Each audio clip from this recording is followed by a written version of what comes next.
તાજા સમાચાર તમારી ભાષામાં મેળવવા માટે ડાઉનલોડ કરો ગુજરાતી મિડ ડેની એપ।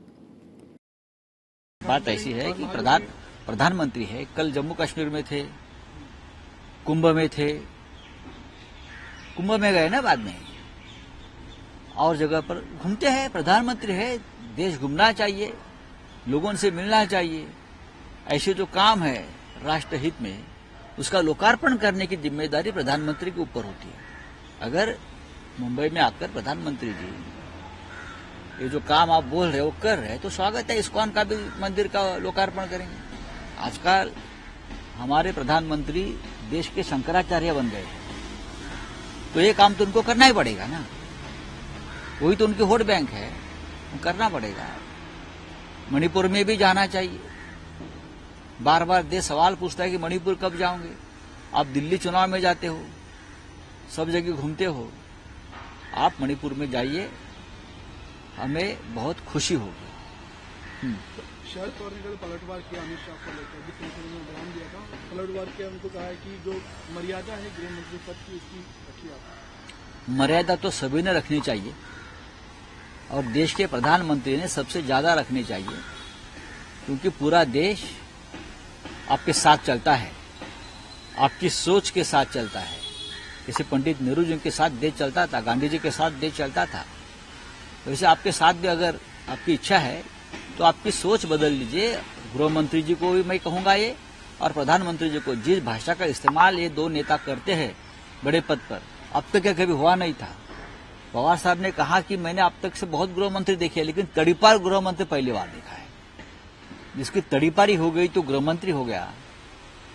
ये पवार साहब की एक वेदना है। पवार साहब बहुत साल से केंद्र में रहे हैं, उनका अनुभव हमसे ज्यादा है।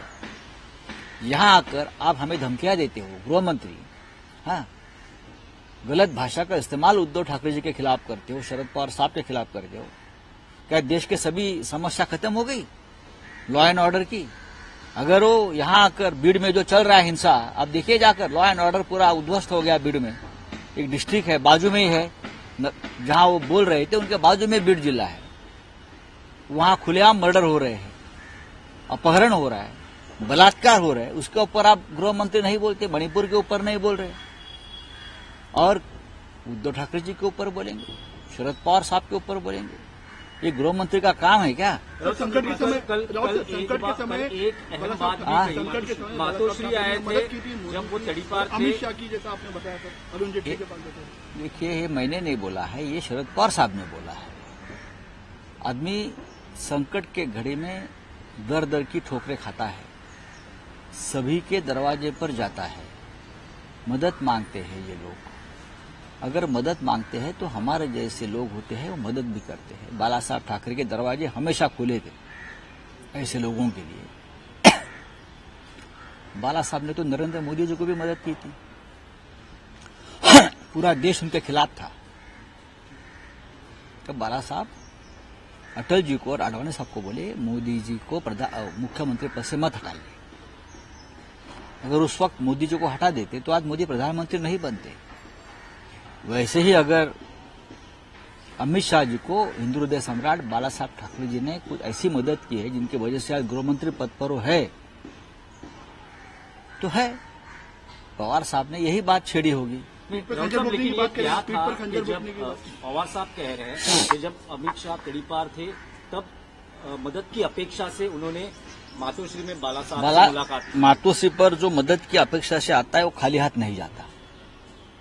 वो हिंदू हृदय सम्राट बाला साहब ठाकरे थे और दानशूर करने के अवतार थे बाला साहब ठाकरे जी। जो भी उनके पास आता था, चाहे मित्र हो शत्रु हो, जो उनके सामने मदद के लिए खड़ा रहता था संकट में, बाला साहब जात धर्म नहीं देखते थे और पार्टी नहीं देखते थे, किस पार्टी का है ये, बस संकट में उनको मदद करनी चाहिए।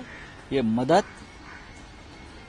बाला साहब ठाकरे ने सबको की है, सबको की है, चाहे इंदिरा जी हो इमरजेंसी में, या चाहे और कोई हो। राउत साहब, लेकिन ये जानना चाहेंगे कि अमित शाह के बारे में ये जो बातें अभी सामने, अब मैं पवार साहब से बात करूंगा उस बारे में। कब हुआ है ये पूरा वाकया?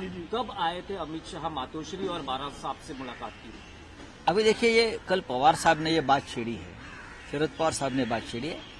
मैं जरूर पवार साहब से उस बारे में जानकारी डॉक्टर लूंगा। साहब और एक सवाल है कि देवेंद्र फडणवीस जी ने कहा है कि महायुति के दरवाजे शिवसेना, यूबीटी और उद्धव ठाकरे के लिए हमेशा के लिए बंद हो गए। महायुति के दरवाजे है वो कैरेक्टरलेस भ्रष्टाचारी लोगों के लिए खुले हैं पहले से।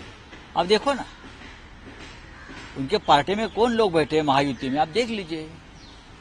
हमारे जैसे लोग उनके दरवाजे पर नहीं जाएंगे कभी, ना खड़े रहेंगे ना बैठेंगे उनके दरवाजे पे। कोई जरूरत नहीं है। हमने हमारा एक रास्ता चुना है और हम खुश हैं। नहीं, लेकिन हाल ही के दिनों में उद्धव ठाकरे जी हो, आदित्य ठाकरे जी हो, उन्होंने फडणवीस से मुलाकातें की थी, तो ऐसे कहा जा रहा था कि ऐसा है शिवसेना कि बीजेपी की देवेंद्र नजदीकियां बढ़ गई है। देवेंद्र फडणवीस जी ने एक जीआर निकालना चाहिए, फिर अध्यादेश सरकारी गवर्नमेंट रेजोल्यूशन कि मुझे अपोजिशन का कोई विधायक या सांसद नहीं मिलेगा, तो हम नहीं मिलेंगे। मुख्यमंत्री है राज्य के, हमारे लोग, कोई सांसद है, कोई विधायक है, जाकर मिलेंगे काम के लिए। जनता के काम होते हैं। पहले वाले सीएम को हम नहीं मिले थे क्योंकि वो अनकॉन्स्टिट्यूशनल घटना बाह्य मुख्यमंत्री थे। आप मुख्यमंत्री आप बने हैं तो हम आपके पास हमको आना पड़ेगा। आप बोलिए मत आइए, हम नहीं जाएंगे, दरवाजा बंद कर लीजिए आपका। સબસ્ક્રાઇબ કરો Gujarati mid day bell icon પર ક્લિક કરીને મેળવો તમામ વિડીયોના ડાયરેક્ટ નોટિફિકેશન।